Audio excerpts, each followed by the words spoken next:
2, 3, 4. Welcome to Don't Do That, the podcast where we talk about what not to do at work and beyond. As equity practitioners, we found ourselves often thinking that folks should stop doing things before they start doing things. Hence the title of our podcast, Don't Do That. I'm Anee. I'm an equity coach, organizational equity strategist, and educator with a deep curiosity for how to improve systems and a commitment to lift others as I continue to learn and grow. I'm Karen, and I've worked in social justice for over a decade. I'm a consultant, coach, and thought partner. My purpose is to make community matter. I do that by helping leaders create better work environments. Anee and I met as consultants and quickly became friends. Collectively, we have over 25 years of experience navigating equity, inclusion, and justice in the workplace. Don't Do That is a platform to tell stories about making mistakes at work and how to fix them. The views on this podcast are our own. We do not speak on behalf of our organizations or the communities we mention. Welcome, listeners. Today on Don't Do That, we are discussing feedback in the workplace and the power feedback has to shift our conversations. Feedback is one of the most important tools we have for growth, I would say personally and professionally, and especially for people of color, women, and other groups of folks who often find themselves underrepresented in workplace leadership. It's even more critical. So the right feedback can help level the playing fields. It can help push back against biases and performance evaluations and just open up all types of opportunities for folks. But feedback is not just about sharing your opinion. It's about creating a workplace where everyone has a fair shot at thriving. So today we're going to be talking about feedback. I can't wait to discuss this with you, Karen. So let's get into it. Let's do it. I'm going to set the table for us a little bit by first being clear about what is feedback. I'll start by sharing what it is and then saying what it is not. So feedback can be defined as constructive comments, praise, assessment, or evaluations given to employees, and it's regarding their performance, behavior, or contributions to the workplace. And it can be formal or informal. The key point here is that it is designed to help someone improve. So feedback is not your opinion. Okay. I want to start by saying that. And then I want to share a couple of other pieces that I was able to pull. So first, the best type of feedback is truly actionable feedback, right? Mm-hmm. So there's great Harvard Business Review article called How Leaders Can Get the Feedback Needed to Grow. One of the authors was Kim Scott. If you're not familiar, Kim Scott is the author of Radical Candor.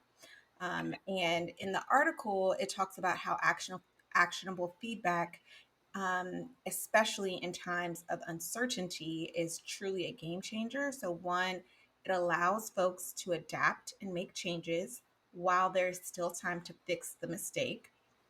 And two, actionable feedback also helps to foster a culture of trust and transparency. And if you're familiar with the Radical Candor framework, this really tracks with that.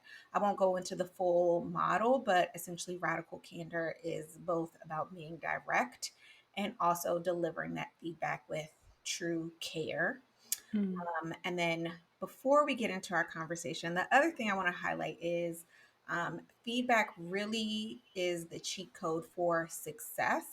And for so many people, unfortunately, they're not offered that cheat code for success. So there was a data study that I pulled, data from a study that I pulled from SHRM that highlighted that women and people of color received the lowest quality feedback from managers during performance reviews. A couple of pieces of data from that I'll share. Black employees get 26% more unactionable feedback than other employees. Women receive 22% more personality related feedback, such as being opinionated, quote unquote opinionated, or quote unquote nice, more than men did. And the term overachiever typically applied to employees transcending low expectations. So that was most frequently used by managers to describe women of color. Mm. So I think what that illustrates is just how clearly biased power dynamics and culture and understanding of other people's culture ultimately impact feedback and then the employee success. So Yes. let's dig in here. I want to Let's start go ahead. first by a little bit of storytelling. So can you share with us or think about a time where feedback or lack thereof it had a major impact on your growth, and what did you learn from that experience? Yeah, this is one of the times where I see my own experience reflected in the data that you shared. I have had experience with helpful feedback and non helpful feedback. So, to start with the non helpful experience that I had, which the feedback came in more of a form of like an observation, and I didn't know what to do with it. So, it was like an annual performance review process, and I was sitting in a conference room with my leadership team member, and she was going over the 360 feedback that I had received. And some of the feedback was relevant to me having great project management skills, staying organized, keeping things on schedule. And then to end the conversation, she mentioned, but there's also feedback that you are hard to read. And I like paused because I'm like, okay, I'm waiting for more here. Mhm, And mhm. there was no more.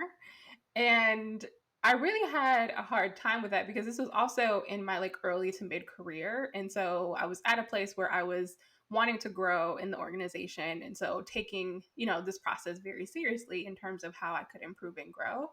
And I just felt like that feedback was so unhelpful because it didn't tell me much about what you wanted me to do Yeah, in the sense that I'm hard to read.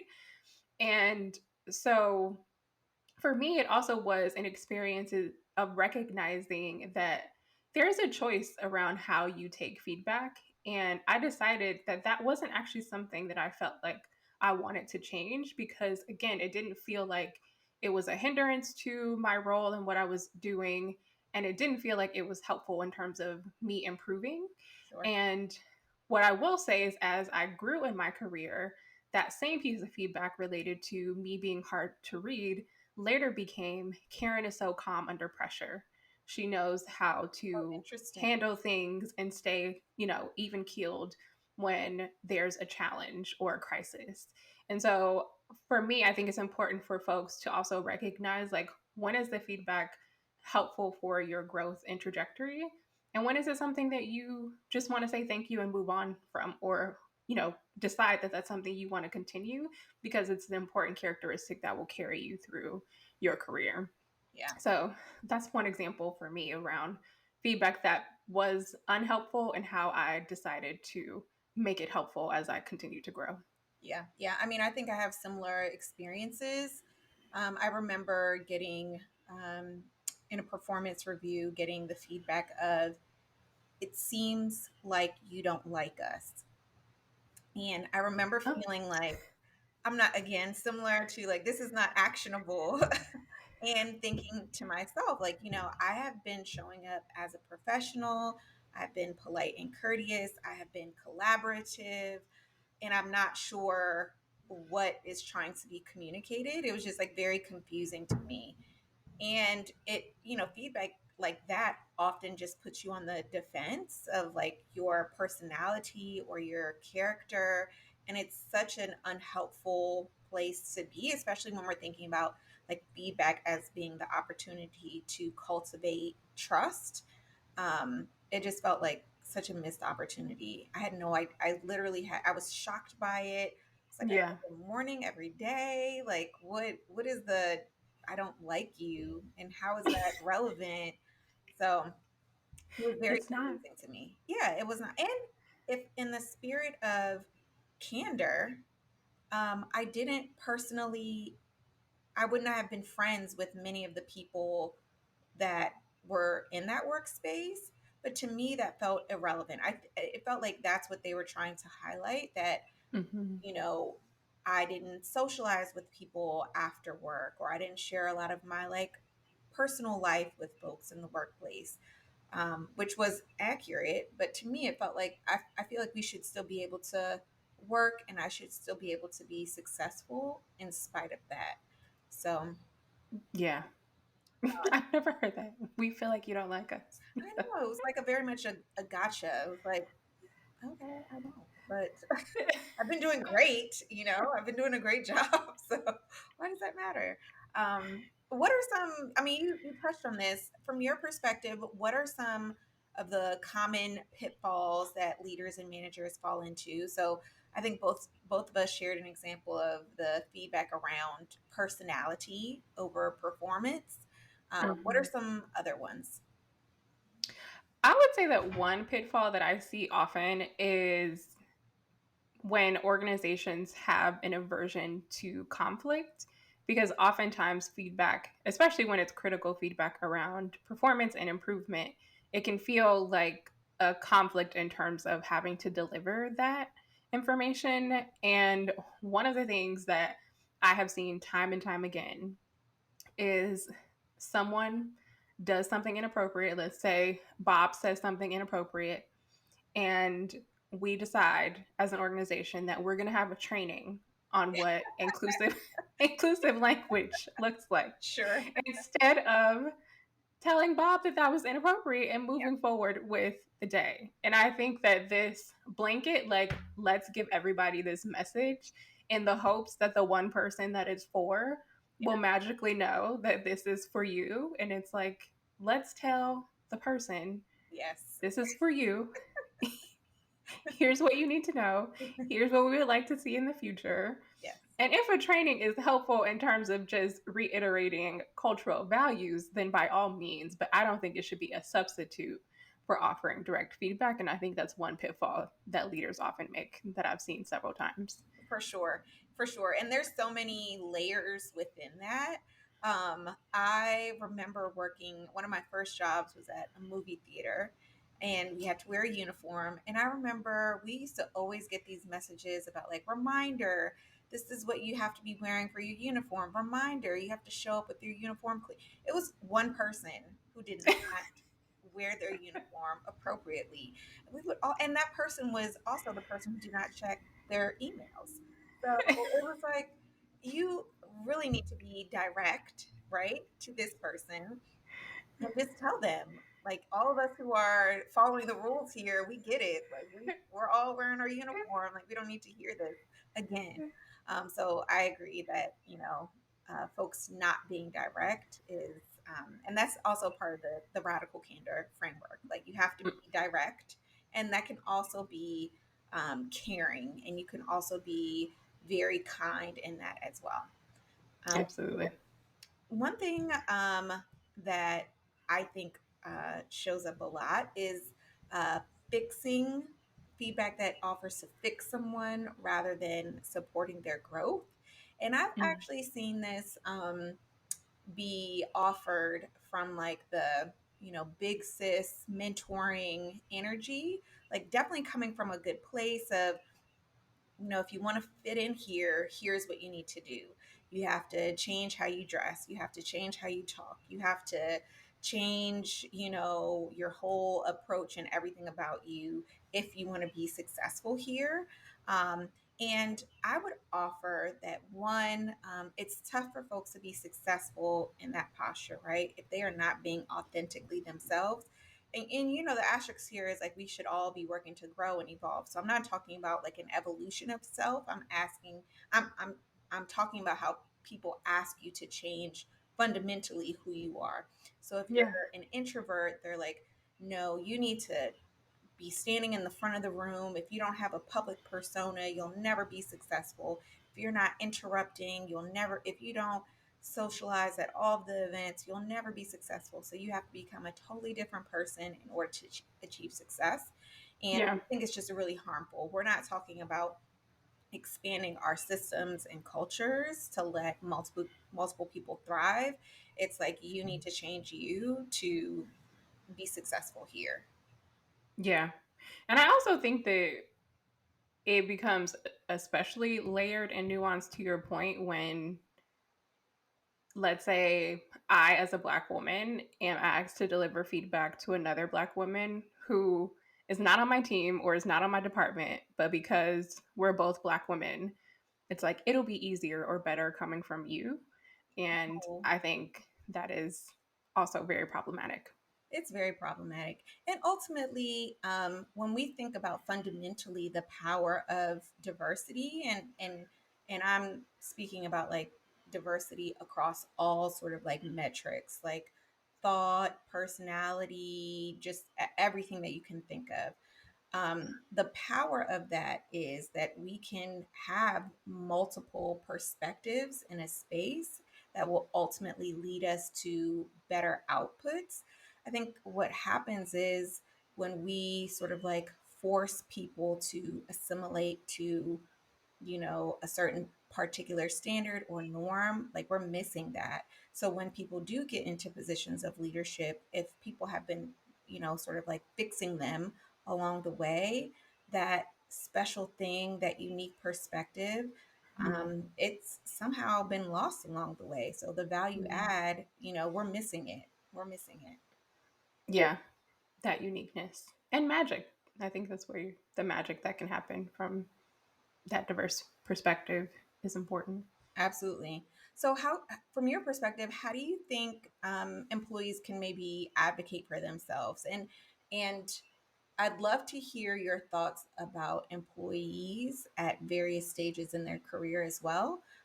We talked a little bit about power dynamics earlier. I know that absolutely plays a role when you think about how you're able to or feel comfortable advocating for yourself when you are maybe an early career professional, a mid career professional, someone who's a part of a leadership team. So, what does that look like? Yeah, I would say the first thing, and I think this can happen at any level, is to ask for feedback and be proactive in asking for that. Um, and not only asking for feedback, but I think coupled with stating what your interest is. So if I'm in my early career and my interest is in getting a promotion to the next level, then I think I would approach that as, going to a supervisor or manager and saying, my goal is to, grow in this organization. I would really love some feedback on what I'm doing well and what I could work on based on the expectations of this next role that I'm taking on. Um, and then also asking if you can come back or if you need support in whatever that feedback is. So, say for example, the feedback is that you should do more public speaking. And then if you need support in terms of, are there resources that are offered within your organization? Is there a professional development stipend that would allow you to seek that kind of training outside of the company or organization? Like all of those things I think are worth asking for so that you're not leaving something on the table. um, I think at the leadership team level, when you're not necessarily trying to achieve a promotion or advance in your organization, I think it's important to ask for feedback both from peer leaders and also from those that you manage and supervise so that you can get an understanding of how you show up in various capacities as a leader. Yeah. Yeah. I mean, I think that's absolutely right. For me, I also think about folks being clear about like their own personal non-negotiables, right? I think when you're thinking about how you would like to be successful in a workplace, even before asking for feedback, I think you have to be sturdy in the things that you're like, oh, I'm willing to sort of like negotiate this and I'm not willing to negotiate this, right? So as Mhm. you are receiving that feedback, you can then make some choices based on the feedback that you get, right? So if folks are saying, we really want you to, do the public speaking thing. If you're like, unfortunately, not my lane, don't desire for it to be my lane, I'm just not that person, then I think if you know that ahead of that time, then you're able to make different choices for yourself. That could be, Mhm. I need a different role. That could mean, let me come up with ways that I can still get that experience without, having to do that per se. Maybe I'll write more, and that can be my public persona rather than speaking publicly. There's many different ways. I think if you're clear with yourself about what the non-negotiables are, advocating for yourself is much easier. Yeah. I really wish I would have like had that advice earlier in my career, because it is something that I think would have served me well. And especially in the example that I shared earlier in terms of saying like I'm hard to read. Just taking into account the advice that you just mentioned, it's like I would have thought about, like, especially as a Black woman, it's like, well, I have to be careful about the way that I express emotion in the Yep. workplace, because if I come off as passionate, that can be read as angry. If I come off as loud, that can be expressed or come off as disrespectful. So I also think like having more of a conversation with that leadership team member to name those things would have been helpful, so that she could also reflect on what is it that I'm actually trying to deliver here and how am I trying to help. Yeah, I mean, I think that's exactly it. I also caution against, especially folks who are early career folks or even mid-level career folks, being clear about your non-negotiables does not mean that you are unwilling to be flexible. So I'm not saying that you should sort of come into a meeting and say like, I will never change. So like, heard the feedback, I'm good however I am. Like, that's not it at all. I think you have to sort of say, here are the 2 or 3 things that I am really trying to cultivate in myself, for folks who have done like Strengths Quest, um, or like the Gallup, any of those like personality or work style assessments. I Mm-hmm. like the idea of like leveraging your strengths to say, okay, here's what I'm really good at, and how can I like leverage and skill up myself in those areas versus like focusing on all the things that I'm not good at and trying to like become better there. It's like maybe I just need support there from other folks, but I'm really focused on like growing in these 3 areas. So if you get feedback about, I'm not good at time management, your response could be like, hey, maybe I can get some support from our admin. And that would be a good way for me to, get better at the time management piece, is to have some external support. Or maybe I can have access to Asana, a project management tool, and that will help me versus like, I need to take a project management class and sort of like skill up in this area when my strengths are teaching and public speaking and writing. So if those are my strengths, I really want to focus on, skilling up in those areas, and absolutely hear the feedback of like, I'm not good in these other areas, but I'm clear with myself that those are not areas that I'm trying to grow in. Mm-hmm. It's like, what is the proficiency that you need? Exactly. Exactly. And Mm-hmm. certainly anything personality related is going to be a no. It's like, oh, you're not friendly. It's like, great. Wasn't trying to grow what here. what else is going on? What else? It feels like you're, hard to read. Perfect. Right. You got it. We agree. Next. So, okay, I'm gonna move us to our do that or don't do that section. My favorite part of our conversation, and I have a good one to kick us off. Okay, let's do it. So, Karen, how do you feel? Do that or don't do that? The sort of telephone game of feedback. So I heard someone else say something about you, and now I'm going to come and tell you what I heard other people say about you as the feedback. So, as an example, it's like, oh, I was in a leadership team meeting and they're saying Karen is not that friendly or sociable. Do I come to you and tell you that feedback? Do that or don't do that? Don't do that, please. Okay. You don't want to know. No, because I that's unhelpful. It's like, to what end? Is it required for me to be friendly in the role that I'm in order to achieve X result? Or to your point, is that just a commentary on my personality? Of in which case, thank you and next. So I also think that that game of telephone can do two things. One, I think it can isolate the person who is being talked about in that game of telephone. Mhm. And secondly, I think that it can also perpetuate a narrative about people that could be true or false.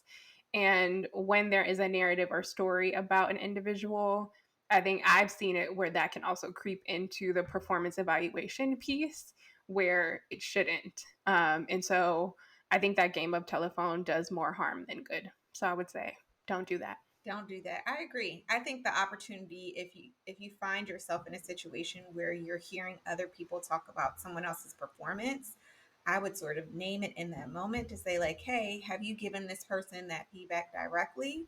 And if not, you should." So, one, it sets a tone of it's giving feedback that they should hear, or if they shouldn't hear it, we shouldn't be saying it.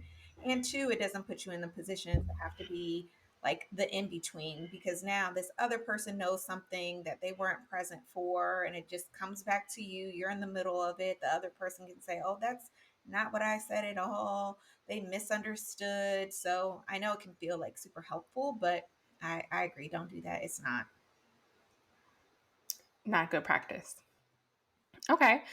My do that or don't do that is in the context of, let's say, a project or program. You have a brainstorming session, folks are offering ideas and input as feedback, and the leader responds, "We've done that before." Do that or don't do that. We've done that before. That's a toughie. Okay, so here are the things I'm thinking about. So, one, I do think there is something to be said about experience. I have been in the position of both the person who's been there a while and knowing, yeah, we've tried that 5 different ways and truly it does not work. And I've also been the new person who's come in with so many different ideas and Yeah. hated hearing that does not work. Mhm. I think it depends on a couple of things. I think if the priority of the team is to develop the people and ideas on the team to sort of like continue to foster like new ideas, then I say don't do that. We don't need to talk about like what has been done. This is the opportunity for a new staff person and a new, sort of employee culture. Honestly, employee culture is dynamic. New people come in an organization and out of an organization all of the time. So 2 years ago doesn't look like today. However, I think sometimes there are some projects, depending on sort of the other risk factors associated, if it's maybe like high cost or, whatever those factors could be.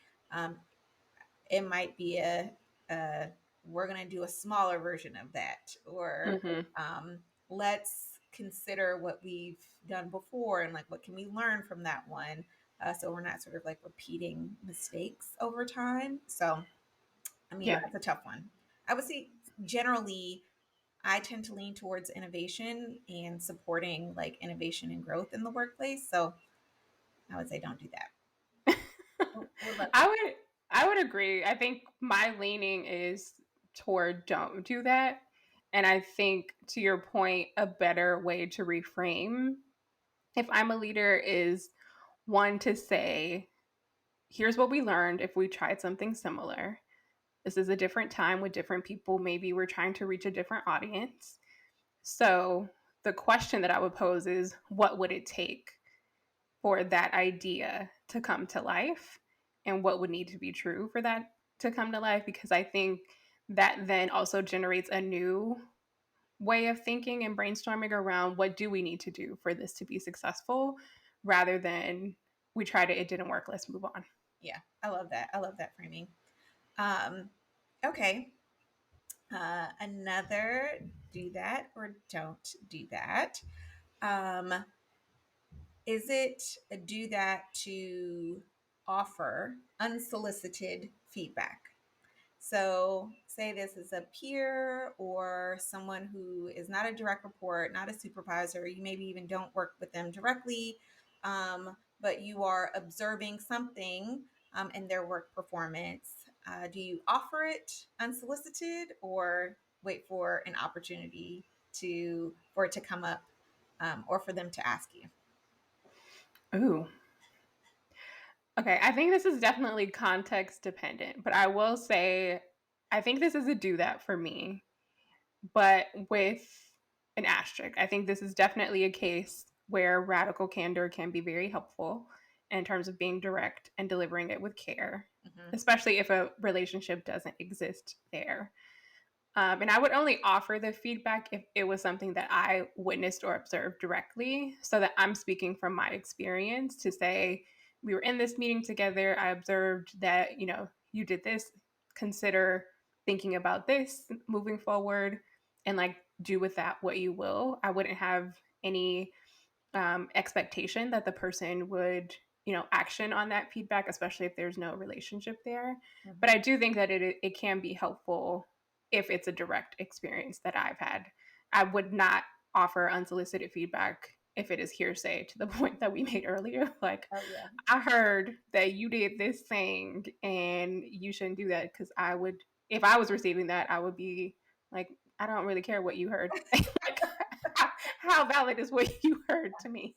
Yeah. So, Yeah, yeah. I mean, I agree. I think it's context specific, but for me, it's generally a do that. And for me, this shows up often in emails. So Mm. I've seen people who've written emails that maybe the tone is kind of crazy, or it's like really long, or like the message got lost in there. Or they have like a typo that's egregious. For sure, if anyone mistypes my name, I'm always going to say, like, hey, it's asterisk Ani. So I definitely find myself in email, offering unsolicited feedback there. Okay. Love it. Well, this actually is a great segue into my do that or don't do that. And thinking about critical feedback. So, this is feedback that is geared toward helping someone improve or grow. Do that or don't do that. Provide feedback over email, Slack, Teams, any other technology platform. Do that or don't do that. I think it depends on where I observed that feedback and the nature of our relationship. So if someone has a misstep on Slack and I'm offering the critical feedback on Slack, like maybe they put something in a channel that it doesn't belong in or something like that, I would offer that feedback on Slack, like, hey, here's how we're navigating our channels. Here's how to, get the highest number of eyes on whatever your message is. And these are some tools that you can use. So I would do it in that format. I think if it was, a direct report or something like that, and it had to do with like overall performance, I definitely would start with the conversation. Over Zoom, in person, over the phone, because I generally want the first sort of interaction on the feedback. I want it to be a conversation so we can sort of continue to ideate about like making sure I'm being heard and they're understanding me, and if there's context or nuance for them to add, that they're able to add that color. Putting something in writing, I think in some ways can be read as like a little aggressive, and it's easily it's on the record, it's more Mm-hmm. official, it feels more formal, and my intention for that sort of like growth feedback is generally for someone to feel like this is actionable and I can use it, so we would together decide, okay, from this conversation, what should we sort of codify and put in writing, versus me starting with that. Although I know performance reviews, people have different opinions on if it should start in writing or start with the conversation. So, Oh, okay. I would generally actually say I err on the side of don't do that. okay. I want people to get back in the habit of having a conversation, of picking up the phone, of conversing, Yeah. because I think, especially as we are now more in a virtual world, um, have more efficient ways to communicate with one another. It's easy to send off a chat and like go on to the next thing. Yeah. But I'm also mindful of the way that that is going to be received on the other end. And I've been, I've made that mistake of sending off something over a quick chat and then realizing like, oh shit, I should have actually just called this person in the way that I intended. And so I'm advocating for us to pick up the phone again and talk to each other. I love that. The pro in office folks would likely agree with you. I think that's one of the challenges of like hybrid work or fully remote work is like some of that nuance definitely gets lost. I think it is hard to read tone in a Slack or an email. So I agree. That definitely helps. I do it, but it may not be the right thing. So appreciate your feedback here, Karen. Okay, I want to move us to some final thoughts and Okay. would love to hear from you. What are some of the key takeaways, a call to action around feedback for folks? So, the first thing I would say is feedback is not an opportunity to tell someone all the things they're doing wrong. That is not productive or helpful. And I would say instead to deliver feedback directly and with care, as the radical candor model tells us. I think it's important to provide specific examples for folks so that they can understand what your feedback is in reference to, name the behavior or thing that you want folks to change, and then offer support to help individuals like reach that level of growth and improvement. I think it's always important to ask, what can I do to support you in growing and achieving this thing?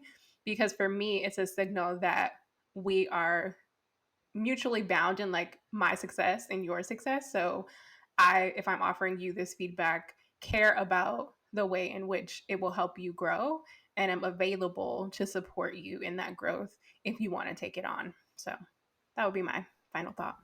That's perfect. And I think that sort of echoes my sort of final thoughts around feedback is not just about performance, it is also about access, inclusion, and trust.